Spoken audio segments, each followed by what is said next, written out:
Hello hi welcome to my channel. ఇవాళ daily మన regular లైఫ్లో మనం యూజ్ చేసే మరికొన్ని తెలుగు సాధారణమైన వాక్యాలను ఇంగ్లీష్లో ఎలా మాట్లాడాలో క్లియర్ ఎక్స్ప్లెనేషన్ తోటి, అదేవిధంగా కొన్ని రిలేటెడ్ సెంటెన్సెస్ తోటి కూడా చూసేద్దాం. వీడియోని స్కిప్ చేయకుండా ఎన్ వరకు చూడడానికి ట్రై చేయండి. ఖచ్చితంగా మీరు మీ లైఫ్లో ఇంగ్లీష్లో మాట్లాడడానికి, అదేవిధంగా ఇంగ్లీష్ని అర్థం చేసుకోవడానికి కూడా ఉపయోగపడుతుందని అనుకుంటున్నాను. ముందుగా నా వల్ల వారు ఇబ్బంది పడుతున్నట్లున్నారు. నా వల్ల వారు ఇబ్బంది పడుతున్నట్లున్నారు. ఇలా చెప్పడాన్ని ఇంగ్లీష్లో they seem to be troubled by me. They seem to be troubled by me అని చెప్తూ ఉంటాము. అంటే వారు నా వల్ల ఇబ్బంది పడుతున్నట్లున్నారు అనే అర్థం వస్తూ ఉంటుంది. ఈ వాక్యానికి సంబంధించిన రిలేటెడ్ సెంటెన్సెస్ చూసేద్దాం.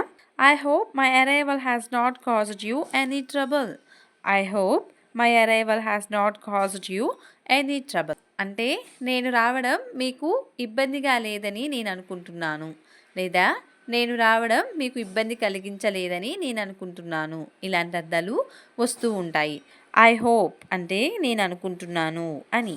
My arrival has not caused you any trouble. My arrival has not caused you any trouble అంటే మీకు నా రాక ఎటువంటి ఇబ్బంది కలిగించలేదని నేను అనుకుంటున్నాను అనే అర్థం వస్తూ ఉంటుంది. అదేవిధంగా do you have any trouble with me coming. Do you have any trouble with me coming అంటే నేను రావడం వల్ల మీకేమైనా ఇబ్బందిగా ఉందా. నేను రావడం వల్ల మీకేమైనా ఇబ్బందిగా ఉందా అనే అర్థం వస్తూ ఉంటుంది. Do you have any trouble అంటే మీకేమైనా ఇబ్బంది ఉందా అని. అదేవిధంగా ఇక్కడ నాకు ఎవ్వరూ తెలియదు.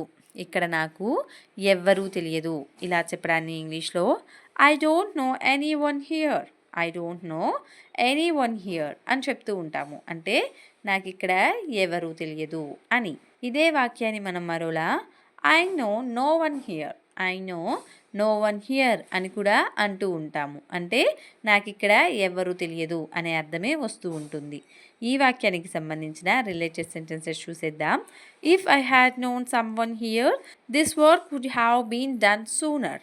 If I had known someone here this work would have been done sooner అంటే నాకు ఇక్కడ ఎవరైనా తెలిసి ఉన్నట్లయితే ఈ పని చాలా త్వరగా అయిపోయేది. ఈ పని చాలా త్వరగా అయ్యుండేది. ఇలాంటి అర్థాలు వస్తూ ఉంటాయి. If I had known someone here అంటే నాకు ఇక్కడ ఎవరైనా తెలిసి ఉన్నట్లయితే. This work would have been done sooner అంటే ఈ పని చాలా త్వరగా అయిపోయి ఉండేది అనే అర్థం వస్తూ ఉంటుంది. అదే నాకు ఇక్కడ ఎవరైనా తెలుసుంటే బాగుండేది. నాకు ఇక్కడ ఎవరైనా తెలుసుంటే బాగుండేది అని చెప్పాలి అనుకుంటే I wish I knew some one here. I wish I knew someone here అని చెప్తూ ఉంటాము. అంటే నాకు ఇక్కడ ఎవరైనా తెలుసుంటే బాగుండేది అనే అర్థం వస్తూ ఉంటుంది. తరువాత సుమారు ఎంత ఖర్చు అవుతుంది. సుమారు ఎంత ఖర్చు అవుతుంది. మనం ఏదైనా వెకేషన్కి వెళ్ళాలనుకున్నప్పుడు, లేదా షాపింగ్కి వెళ్ళాలనుకున్నప్పుడు, లేదా ఏవైనా వస్తువులు కొనాలి అనుకున్నప్పుడు మనం ఇలా అంటూ ఉంటాం కదా, సుమారు ఎంత ఖర్చు అవుతుంది అని. ఇలా అడగడాన్ని ఇంగ్లీష్లో approximately how much will it cost.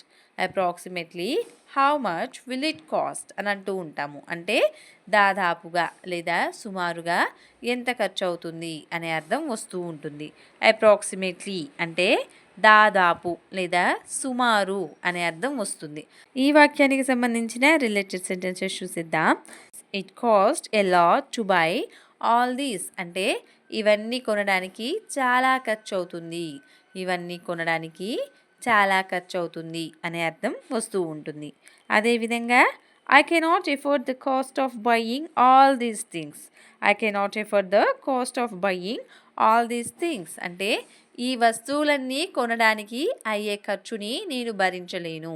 ఈ వస్తువులన్నీ కొనడానికి అయ్యే ఖర్చుని నేను భరించలేను అనే అర్థం వస్తూ ఉంటుంది.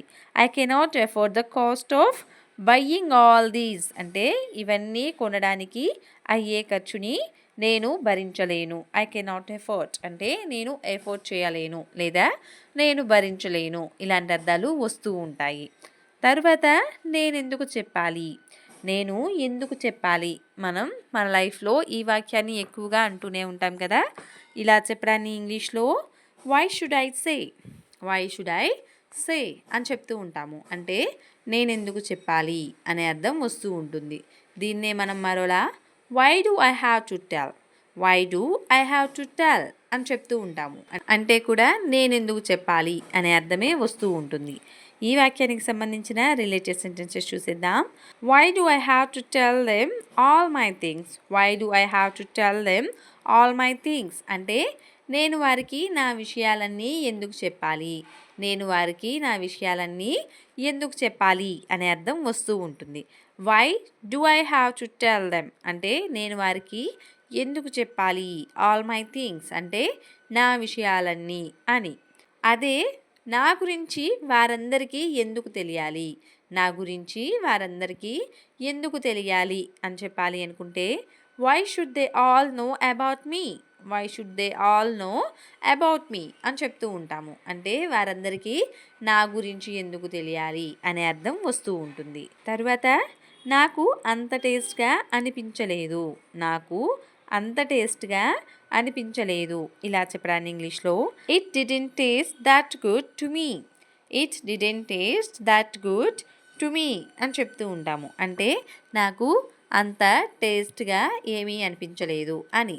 దీన్నే మనం మరోలా I didn't find it very tasty, I didn't find it very tasty అని చెప్తూ ఉంటాము. అంటే కూడా నాకంతగా టేస్ట్గా అనిపించలేదు అని. ఈ వాక్యానికి సంబంధించిన రిలేటెడ్ సెంటెన్సెస్ చూసేద్దాం.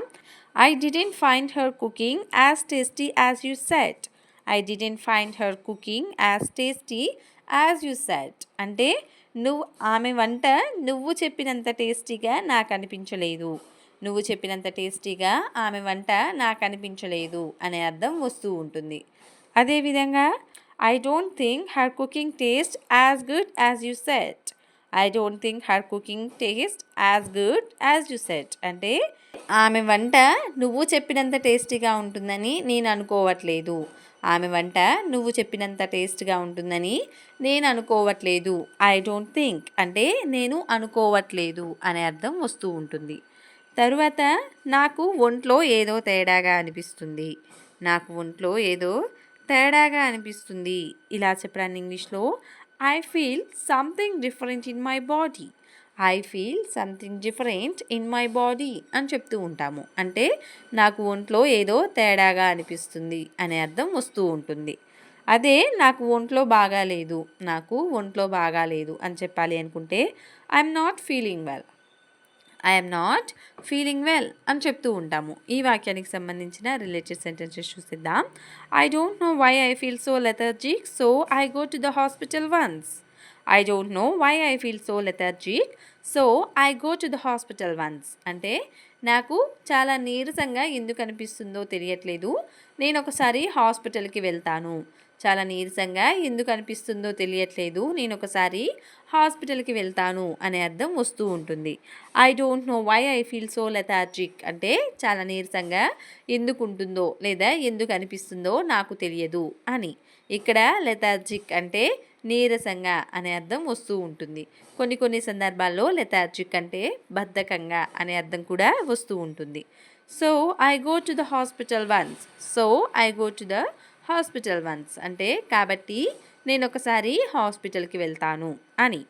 అండ్ లాస్ట్ సెంటెన్స్ ఈజ్ నాకు చూడాలనిపించి వెళ్ళాను, నాకు అతన్ని చూడాలనిపించి వెళ్ళాను ఇలా చెప్పడాన్ని I wanted to see him so I went, I wanted to see him so I went అని చెప్తూ ఉంటాము. I wanted to see him అంటే నాకు అతన్ని చూడాలనిపించింది, సో కాబట్టి వెంట్, సో ఐ వెంట్ అంటే కాబట్టి నేను వెళ్ళాను అని. ఈ వాక్యానికి సంబంధించిన రిలేటెడ్ సెంటెన్సెస్ చూసేద్దాం. I want to see everyone so I go to my home town once, I want to see everyone so I go to my home town once అంటే నాకు అందరినీ చూడాలనిపిస్తుంది కాబట్టి నేను ఒకసారి మా హోమ్ టౌన్కి అంటే మా ఊరికి లేదా మా సొంత ఊరికి వెళ్తాను అని.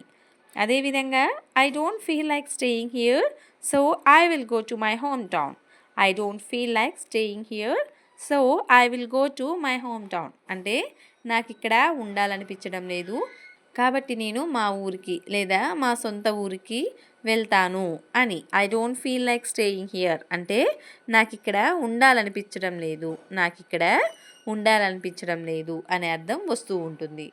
That's all for today. Thank you so much for watching. మీకు కనుక వీడియో నచ్చినట్లయితే తప్పకుండా లైక్ చేయండి. ఇలాంటి మరికొన్ని ఇంట్రెస్టింగ్ అండ్ యూస్ఫుల్ వీడియోస్ మన ఛానల్లో ఇంకా ఉన్నాయి. ఒకసారి విజిట్ చేసేయండి. మరొక వీడియోతోటి మళ్ళీ కలుద్దాం. చల్ దెన్ బాయ్ బాయ్.